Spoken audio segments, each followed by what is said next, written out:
Good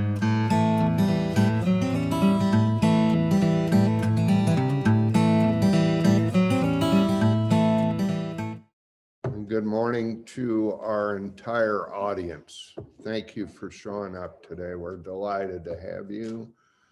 And so at this point, I'm going to go ahead and quit this. And I believe that should bring Zach up. It does. Zach, that is a beautiful mountain behind you. And the show is all yours, sir. All right. Well, for those of you who are here already, welcome to the 2020 Spring Roundup. First time we're doing it virtually. So for this, this half hour, we technically have it designated for networking, which is a little bit different of a setup, doing this all on Zoom. So just one quick technical note for everybody. Once we get going, you'll see at the bottom, I know some of you are very familiar with Zoom, some maybe not so much, but there are separate functions in Zoom for Q&A and for chat. And so feel free throughout all the presentations, all the speakers, to submit your questions through the Q&A. We're going to actually disable the chat function once the presentations get going, just to prevent any confusion for where questions might be headed. So feel free to, submit all those questions. They'll all be in a queue, and we will have a few different periods designated to get to them throughout the morning. So with that, Taylor, I don't know if you had anything to add, but we're just extremely excited that everyone's here with us today, and we're really looking forward to this. Thank you, Zach. That's terrific. Yeah, I just want to come out and thank everybody for coming in. I mean, when I'm looking at the list of attendees, and I'm not certain, it doesn't look like you all are able to see this. So right now, I mean, we're just really blessed to have sold out. we had 100 people that could join us and 100 signed up.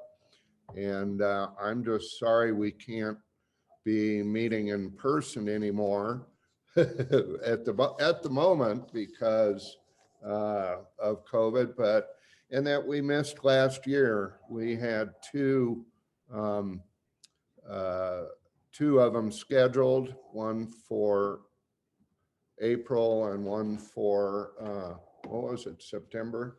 Yes. And unfortunately had to postpone those. We were thinking of doing a fully virtual event, but we're unable to quite get that going. So in any case, we're happy to do that. But for those of you who are here right now, save the date.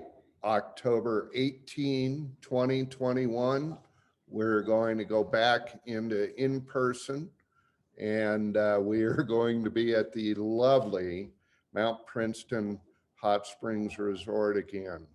And it should be a great program. So that's terrific. Let's see. Say again. Got some good chat going. Yeah. Let's see well, first, Jack Elston has joined us. Jack, thank you for your vendor sponsorship of this event and the one in October. And I've unmuted your mic if you want to say anything to anybody. Wow. Just happy to see everyone again. Thanks for having us, and looking forward to this, and also the event in October, so we can actually be there in person. Yeah, well, we're looking forward to seeing your smiling face, that's for sure. So appreciate that. You bet. Thank you very much for joining us and for your ongoing support of the Central Colorado UAS and this UAS Roundup.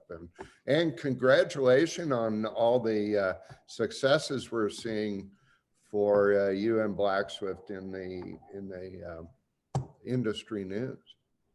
No, thank you. Much appreciated. Dawn's oldie from Colorado Springs. Good morning, Dawn. I see you're there. Yeah, let me come up here and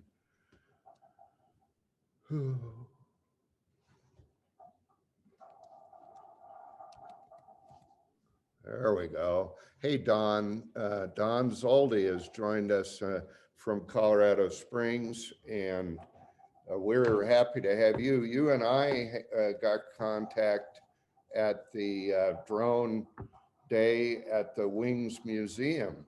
And so I know that's where we got to meet face to face. And thank you for all you're doing in the UAS business.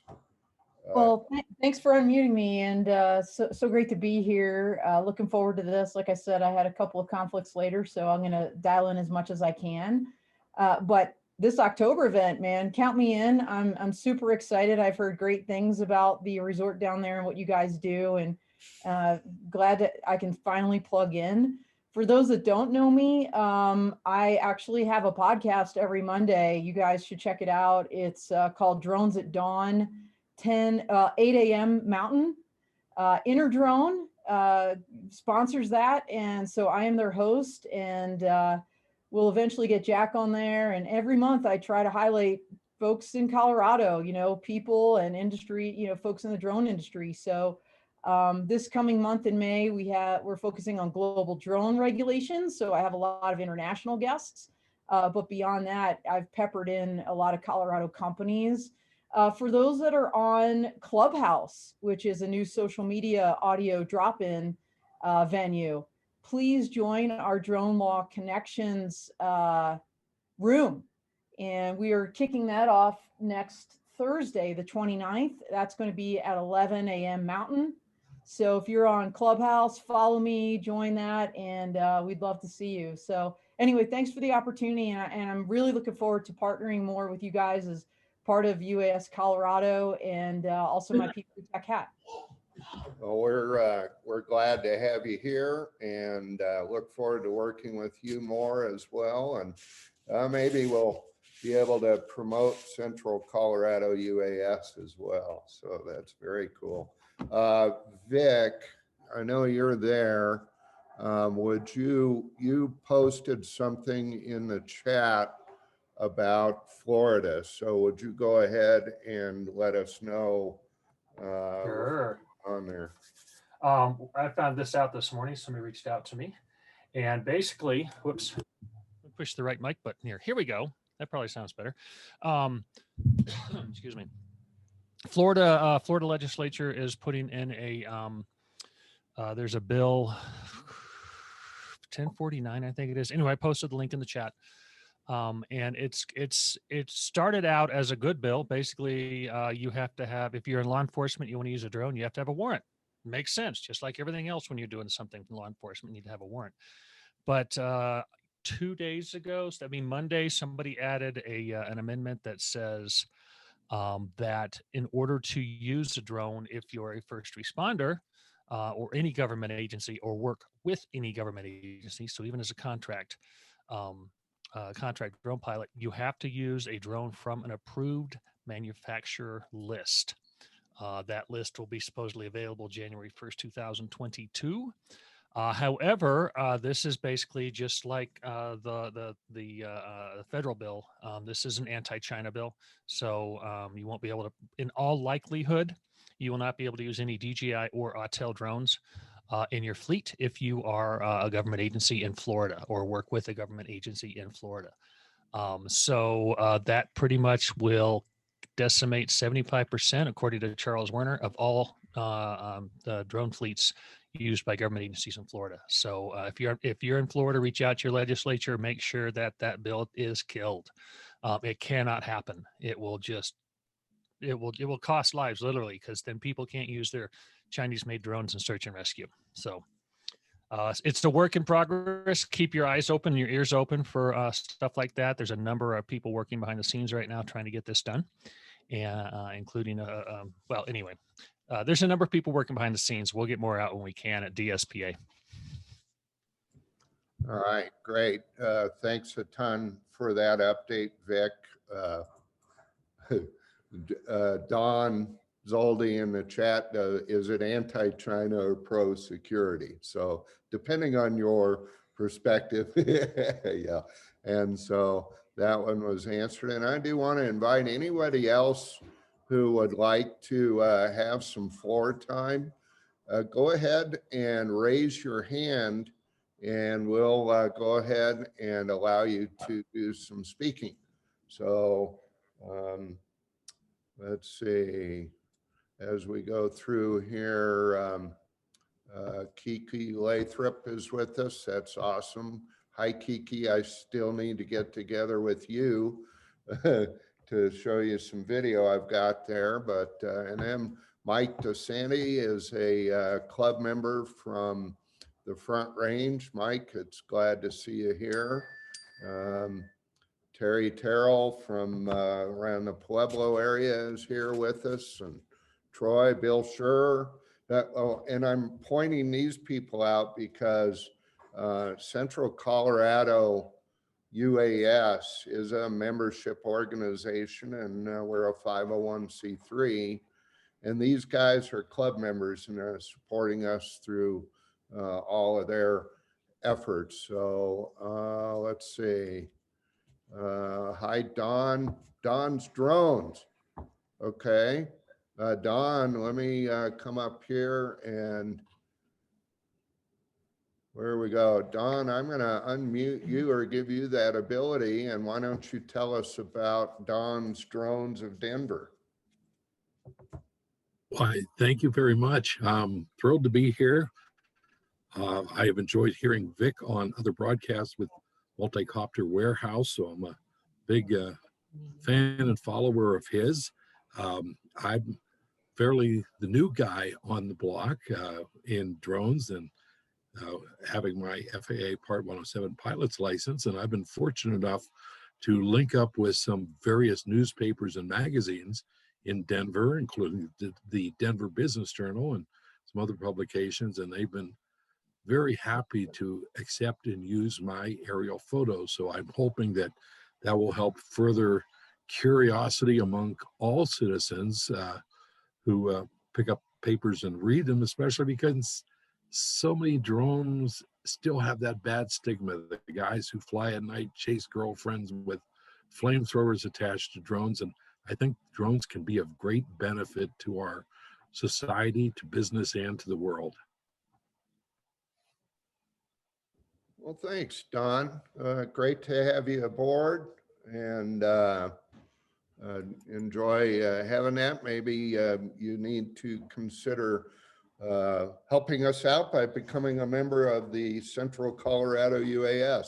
Okay, I know, terrible. I just want to run in. We have Dr. Eric Gibb joined us, and Eric, I'm going to go ahead and unmute you as well. Dr. Gibb is a great supporter of Central Colorado UAS. His medical practice, Our Town Medical, has now been sponsoring us financially for 2 years, and we are just blessed to have that. Thank you, Eric, and if you want to say hello to all these people, feel free.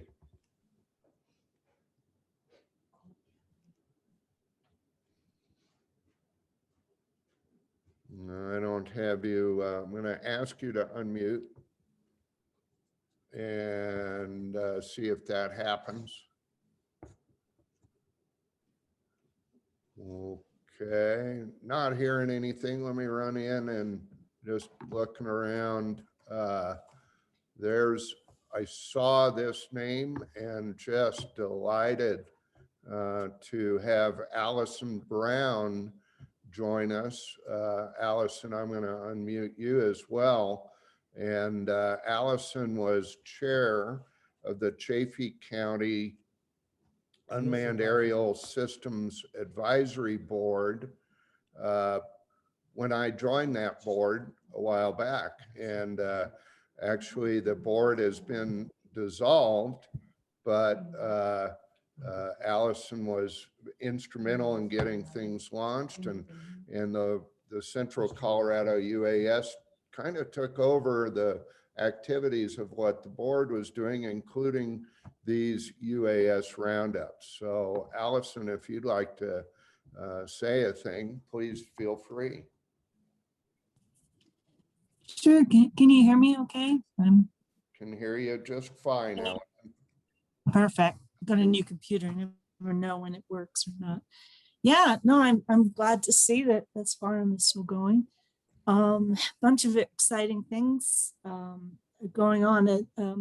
Some of you know me. I work in, I'm president of NAVSIS Corporation. So we do a lot of work with, kind of futuristic technology solutions.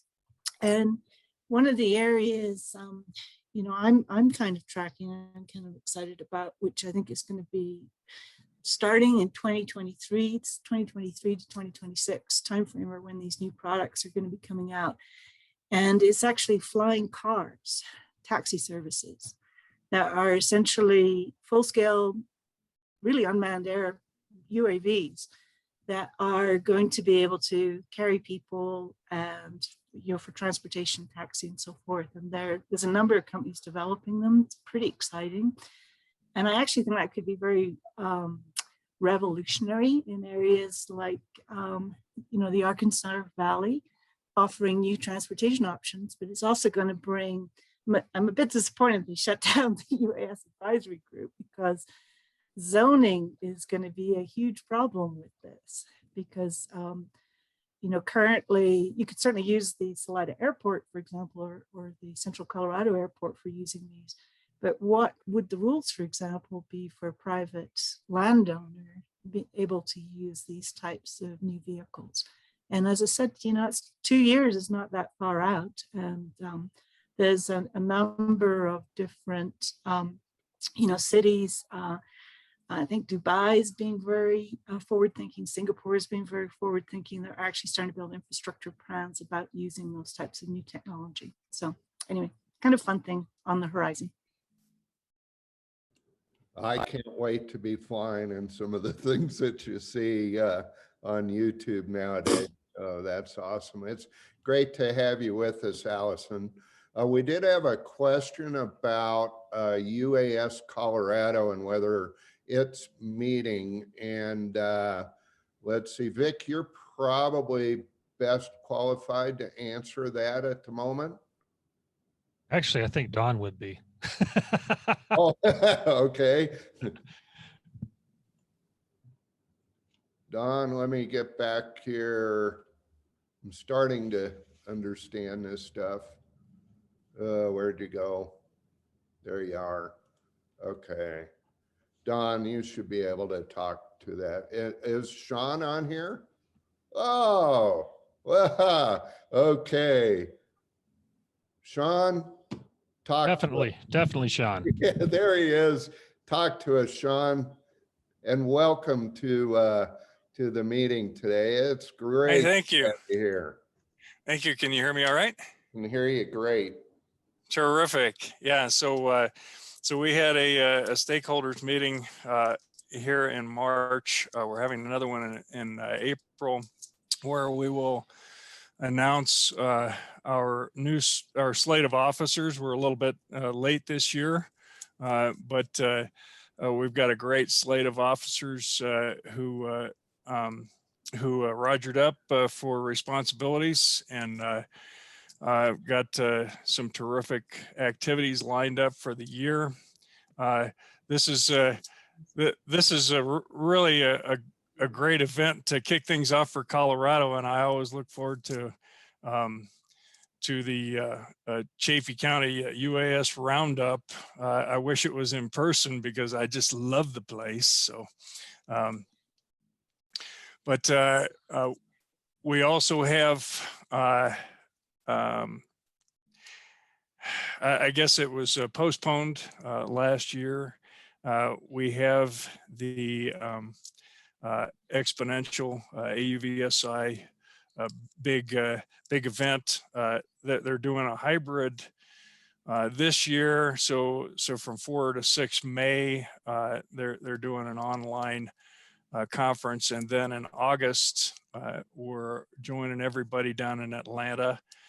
We have a booth, 20 by 30 booth that we're offering different companies to come join us in Atlanta in person. And Constantine Deal is coordinating that effort. But we have a pretty good regular slate. About every month we have activities scheduled, and we'll unveil that with our officers and our new president, who will take over the 1st of May. Fantastic. And Sean, if you would, just give yourself a quick introduction and what you do with UAS Colorado and what you're doing personally. Okay. Well, yeah, I'm Sean McClung. I'm retired Air Force officer, 28 years in the Air Force. I worked space operations, special operations, and joint war planning for my 28 years. And some of that included from 9/11 on operations with drones. And when I got out of the military in 2010, I really felt that there was a lot of good that could be done with unmanned aircraft systems. And so in 2012, we went after an FAA test site, and we looked at all the good things that Colorado had to offer to the country in promoting the use of drones for the benefit of the public. And although we didn't win that one, we took a step back and said, you know, here are some of the real big strengths. And so we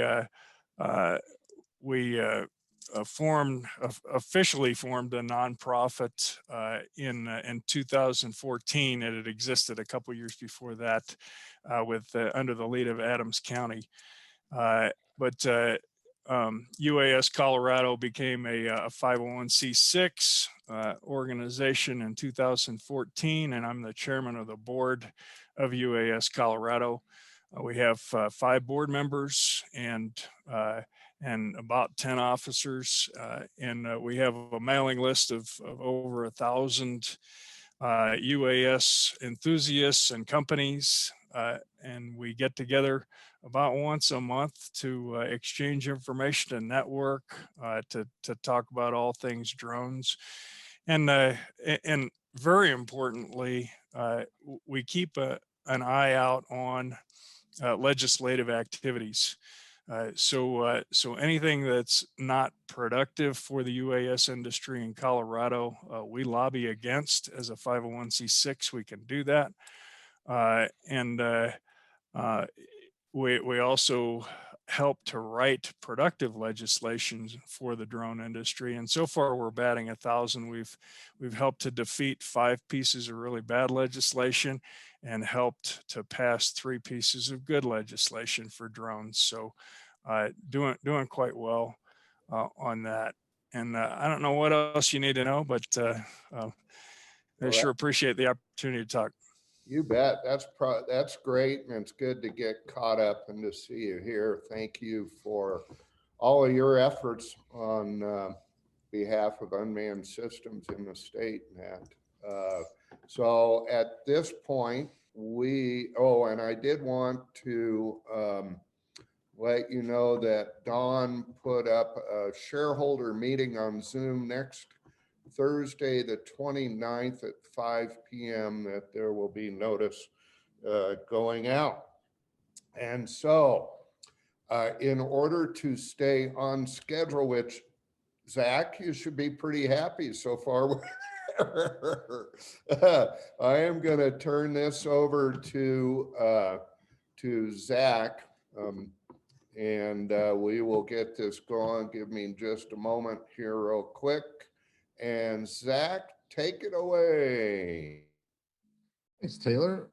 Hi, everyone. Just very brief introduction. My name is Zach Dougherty. I'm an attorney with Anderson Law Group and a member of Central Colorado UAS. And so anyway, I'm going to be moderating the panel discussion that we're having the second half of the presentation today. But before we dive into the full program, just a couple of quick points for everyone. And I mentioned this a few minutes ago, but I know people are showing up all the time. It's like 71 so far. So with questions, please feel free to submit them throughout. We're going to do our best to make this as interactive a conference as possible. And you'll notice that with Zoom, there's a Q&A function, and there's also a chat function. Please use the Q&A one, because we're not going to be, and actually we're going to shut down the chat function, so that'll be disabled. So submit whatever questions you have throughout, and we might not get to all of them right away, but we've got time set aside to get to questions for all of our speakers today. So hopefully we can get to everyone. And like I said, the more participation, the better from all of you folks. So please don't be shy on that. I don't know, some of you have probably seen the agenda, which is on the website. And I was just going to walk through the very basic structure of what we're looking at today. So starting at 9 o'clock, we're going to have welcome addresses from Taylor, who I think most of you probably already know. He's the one that was talking before me. He's also the president of Central Colorado UAS. We're also going to have an address from Jay Lindell, who's with the Colorado Office of Economic Development and International Trade. And I believe, Jay, you can correct me if I'm wrong, but your official title is Champion of Aerospace and Defense Industry. Zach, absolutely correct. Thank you. Yeah, I was very impressed. I had to reread that title a couple of times, but I like it. It needs to be used more. So after Jay's words, we're going to jump to the keynote, and that's going to be Kevin Morris with the FAA. He's the UAS coordinator. A lot of you probably know Kevin or know of him already. He's affectionately known as the drone guy in this industry. So he's going to be giving the keynote address. That should be about 9:20. And we're hoping to have some time for questions right after that, up until 10. So if you have questions ready to go for Kevin, it's a good time to put those in. After the keynote address, we are going to hear from Vic Moss. He's the COO and the Vice President of Drone Service Providers Alliance, and also a new member of the FAA Drone Advisory Committee. And he's going to be giving us an overview of regulatory changes and a timeline of what we've been looking at on that front. So obviously a lot to cover. We've only given him a half hour, so best of luck, Vic, getting all that in. We'll take a quick break at like 10:30 after Vic has spoken, so everyone can get up, get your legs moving a little bit, and then we'll come back at 10:45 to get the roundtable discussion going. And we have 4 panelists joining us today. I'm really excited about the diversity of opinions and experience and expertise we've got represented here. The 4 panelists are Garrett Seddon, who's with the Center of Excellence for Advanced Technical Aerial Firefighting at the state of Colorado. Mary Wanrad, who's an engineer and the owner of Wanrad Civil Engineers here in the metro area. Don Chinnaman is the Vice President of Unmanned Safety Institute, in addition to extensive previous experience with unmanned systems that hopefully he'll talk a little bit about. And Shane Williams, who is the Senior Product and Airspace Analyst at Skyward, which is a Verizon company. So with those perspectives, we're going to try to get to as many questions as possible. And again, my goal is I would like to be in the background as much as possible to let these 4 have the stage. The way we've structured it, just very briefly, is to give, I have a couple of questions at the beginning that are scripted for each panelist that I'd like to get through. And we'll go through a couple of rounds of that, sort of time permitting. And then around 11:30, we'll take another short break and then come back, and we've got about 45 minutes to an hour, just depending on how everything's going, for audience Q&A. All right. And so hopefully that will be time for any questions that come up during the panel. And I'm sure there will be plenty. So that will be the time to get to those. And then we'll end 12:45 to 1 with some brief closing remarks, and that'll be it. So I'm sure the time will fly by. As Taylor said, we couldn't be more excited to have this attendance, this participation. I think it really demonstrates the level of enthusiasm that's existing right now in the state and what's obviously growing. So it's a good sign on all fronts. Thank you again for everyone being here, especially virtually, and thanks in advance for your patience. If we do happen to run into any tech issues along the way, certainly not anticipating it, but you never know. First time we're doing this all online. So with all